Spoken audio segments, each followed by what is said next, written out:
அதாவது பாமக பொறுத்தவரையில் உங்களுக்கு தெரியாதல்ல, அந்த கட்சியுடைய தலைவர் ராமதாஸ் அவர்கள் காலையில அவர் ஒரு கட்சியோட பேச்சுவார்த்தை நடத்துவாரு, மாலையில் அவருடைய திருக்குமரன் அன்புமணி இன்னொரு கட்சியோட பேச்சுவார்த்தை நடத்துவாரு.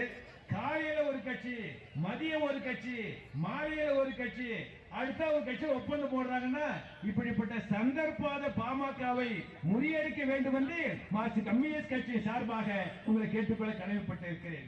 அண்ணாமலை ஐபிஎஸ் முடிச்சு போலீஸ் சூப்பர் அதிகாரியா இருந்தவர், அவர் ஐபிஎஸ் போலீஸ் அதிகாரியா இருக்கிறப்ப அன்றைக்கு பிடிச்ச திருடர்களை விட அவர் பாஜக மாநில தலைவராக வந்த பிறகு அதிகமான திருடர்களை பிடிச்சி அவர் வந்து பாஜக சேர்த்திருக்காங்க.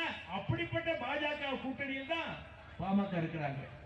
நான் உங்களை கேட்டுக்கொள்ள விரும்புவதெல்லாம், இங்கே 10 ஆண்டுகளுக்கு முன்னதாக 2014ஆம் ஆண்டு மோடி உங்கள் ஓட்டு கேட்பது என்ன சொன்னார்? பாஜக ஆட்சிக்கு வந்தால் எங்களுக்கு வாக்களித்தால் நாங்க இந்தியாவில் இருக்கக்கூடிய இந்தியாவில் வருஷத்துக்கு 2 கோடி பேருக்கு வேலை கொடுப்போம். 10 வருஷம் ஆட்சி, நீ கேட்க வேண்டாமா?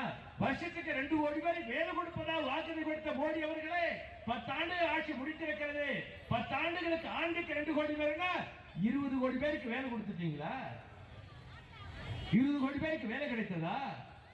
கிராமத்தில் சொல்லுவாங்க, அவர் வேலை வாக்குறுதி வேலை கொடுக்கல, அவர் கடுக்கா கொடுத்த மாதிரி வேலை கொடுப்ப ஏமாற்றிய அந்த பாஜக கூட்டணி இருக்கக்கூடிய பாமக ஓட்டளிப்பது என்பது நண்பர்களே மக்களுக்கு துரோகம் செய்யக்கூடிய அடிப்படையில் அங்கே மோடி அவர்கள் அது மட்டும் சொன்னாரு.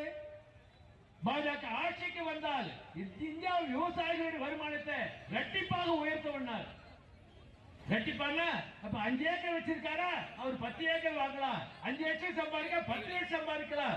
விவசாய வருமானத்தை ரெட்டிப்பாக உயர்த்துவதாக சொன்ன அந்த மோடி அவர்களே கடந்த 10 ஆண்டு காலமாக விவசாயிகளுடைய அந்த பிரச்சனை தீர்க்காது மட்டுமல்ல, காங்கிரஸ் ஆட்சி இருந்த போது, ஐக்கிய முற்போக்கு ஆட்சி இருந்த போது நம்ம திட்டத்தை கொண்டு வர 100 நாள் வேலை திட்டம். ஆனா என்ன பண்ணாங்க? அந்த 100 நாள் வேலை திட்டம் அமலாகல, அது குழியோண்டி போயிட்டாங்க. மார்க்சிஸ்ட் கம்யூனிஸ்ட் கட்சி சார்பாக சொல்ல விரும்புவது, 10 ஆண்டுகளுக்கு முன்னதாக அங்க டெல்லியில ஆட்சிக்கு வந்த பாஜக மோடி இருக்கிறாரு, வேலை கொடுப்பதா வேலை கொடுக்கல, விவசாய வருமானத்தை ரெட்டிப்பா ஆக்கல. ஆனா அதற்கு மாறாக என்ன சொல்ல தெரியுங்களா? நான் ஆட்சிக்கு வந்தால் ஊழலை ஒழிப்பேன். யார் சொன்னது? மோடி சொன்னார். ஊழலை ஒழிப்பேன் சொன்ன மோடி கடந்த 10 ஆண்டு காலம் நண்பர்களே நீங்க குறித்து வைத்துக் கொள்ளுங்கள். இன்றைக்கு உலகமாக ஊழல் கட்சியாக இருப்பது பாஜக என்பதை இந்த கூட்டத்தின் வாயிலாக நான் சுட்டிக்காட்ட கடமைப்பட்டிருக்கிறேன். 5 சட்டங்களை திருத்தி மூடு மந்திரமாக யாருக்கும் தெரியாம அந்த நிதி யாரு கொடுக்கறாங்க, எவ்வளவு கொடுத்தாங்க, யாருக்கு கொடுத்தது தெரியாமல் அங்க பாஜக என்பது 16,000 கோடி ரூபாய், அது கிட்டத்தட்ட 8,000 கோடிக்கு மேலே அந்த நிதி பெற்றிருக்கார்களே. இந்த ஊழல் அம்பலமான பிறகு பதட்டப்பட்டுட்டாங்க பிஜேபி தலைவர்கள். மோடி பதட்டமாயிட்டாரு, அமித்ஷா பதட்டமாயிட்டாரு, நட்டா பதட்டமாய் தோற்றுவிடுவோம் அச்சம் ஏற்பட்ட பிறகு டெல்லி முதலமைச்சர் கைது பண்றாங்க, ஜார்க்கண்ட் முதலமைச்சர் கைது பண்றாங்க, தெலுங்கானா முதலமைச்சருடைய மகளை கைது பண்றாங்க, எதுக்கு தலைவர் வழக்கு போடுறாங்க. எல்லாவற்றுக்கும் மேலாக உங்களுக்கு தெரியாதல்ல, ஒரு மாபெரும் இயக்கமாக இருக்கக்கூடிய காங்கிரஸ் கட்சியினுடைய 16 பேங்க் அக்கவுண்ட முடக்கிட்டாங்க. அப்படி 16 பேங்க் அக்கவுண்ட முடக்க காங்கிரஸ் கட்சி சார்பாக தேர்தலுக்கு செலவு செய்ய வேண்டாமா? இந்திய விமானத்தில் போக வேண்டாமா? எதுக்காக பண்றாங்க?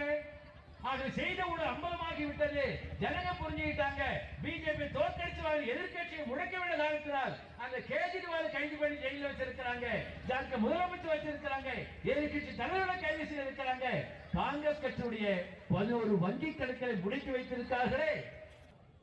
பாஜக தோல்வியற்று இந்தியா கூட்டணி ஆட்சிக்கு வருகிற போது நான் உறுதியாக சொல்லுகிறேன், எந்த பாஜக கேஜ்ரிவால் கைது செய்ததோ பாஜக அவருடைய பிரதமர் உள்ளிட்ட நட்டா உள்ளிட்ட சிறைக்கு செல்ல வேண்டி இருக்கும் என்பதை இந்த கூட்டத்தின் வாயிலாக எச்சரிக்கை சுட்டிக்காட்ட கடமைப்பட்டிருக்கிறேன்.